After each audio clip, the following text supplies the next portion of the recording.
Hello students, मैं Mamta Mittal PGT chemistry government senior secondary school Dawali village से। आज हम करने जा रहे हैं कक्षा 10th का चैप्टर कार्बन एवं उसके यौगिक। कार्बन एक ऐसा तत्व है जो कि सबसे अधिक यौगिक बनाता है। जैसा आपको पता है हमारे पास 118 तत्व होते हैं, लेकिन उनमें सबसे ज्यादा यौगिक कार्बन बनाता है।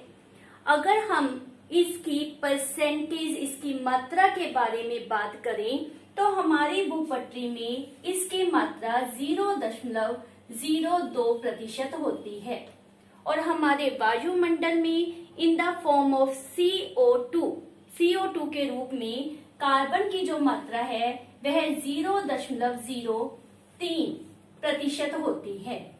इतनी कम मात्रा पाए जाने के बावजूद भी यह सबसे अधिक यौगिक बनाता है। तो इसके यौगिकों की प्रकृति को समझने के लिए सबसे पहले हम समझते हैं कार्बन में इलेक्ट्रॉनों के वितरण के बारे में। कार्बन की परमाणु संख्या आपने याद रखनी है, वो कितनी होती है? 6। इलेक्ट्रॉनिक वितरण में हमें याद रखना है कि इसके पहले कोश में 2 इलेक्ट्रॉन होते हैं और बाहरी कोश में 4 इलेक्ट्रॉन प्रेजेंट होते हैं। तो अब प्रश्न अराइज होता है कि यह किस तरह के आबंध बनाता है, आयनिक या फिर सहसंयोजी।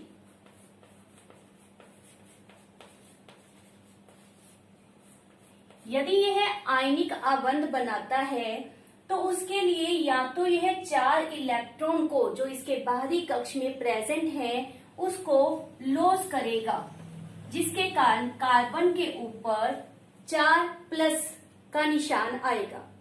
और यहाँ यह पॉसिबिलिटी हो सकती है कि यह 4 इलेक्ट्रॉन को प्राप्त करे, जिसके कारण C4- आपके पास आयन बनेगा। मीन्स या तो यह धनायन बनाएगा या फिर ऋणायन।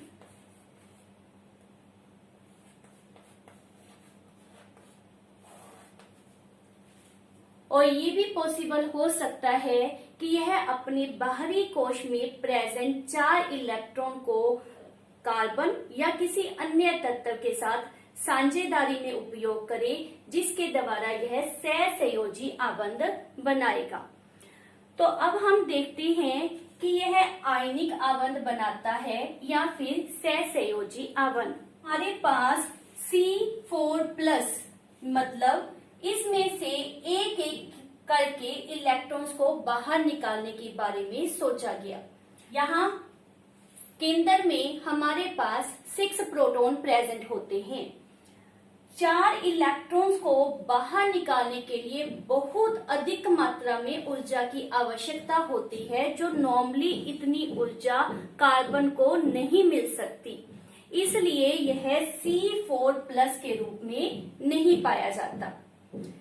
दूसरी तरफ C4- मीन्स ऋणायन बनाने की पॉसिबिलिटी के बारे में सोचा गया, जिसका अर्थ था कि यह 4 इलेक्ट्रॉन को किसी बाहर के तत्व से प्राप्त करता।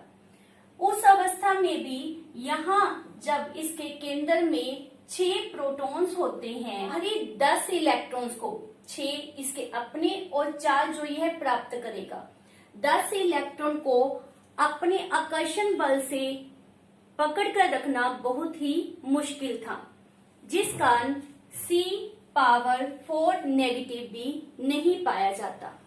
तो इट मीन्स कार्बन आयनिक यौगिक नहीं बनाता। तो यहाँ पर यह सिद्ध होता है कि कार्बन सहसंयोजी आबंध बनाएगा, जिसका मतलब है कि यह अपने बाहरी कोश में उपस्थित 4 इलेक्ट्रॉन की दूसरे किसी कार्बन या किसी अन्य तत्व के साथ साझेदारी करेगा, ताकि इसे उत्कृष्ट गैस का विन्यास प्राप्त हो सके। उत्कृष्ट गैस आपको पता ही है, वो तत्व होते हैं जिनके बाहरी कोश पूरी तरह से भरे होते हैं, मीन्स उसमें 8 इलेक्ट्रॉन होते हैं। तो यह कार्बन जो होता है वह साझेदारी करता है, जिसके द्वारा इसमें सहसंयोजी आबंध पाए जाते हैं। ये हमारा आज का डिस्कशन पॉइंट था कि कार्बन सहसंयोजी आबंध बनाता है। Thank you for watching my video.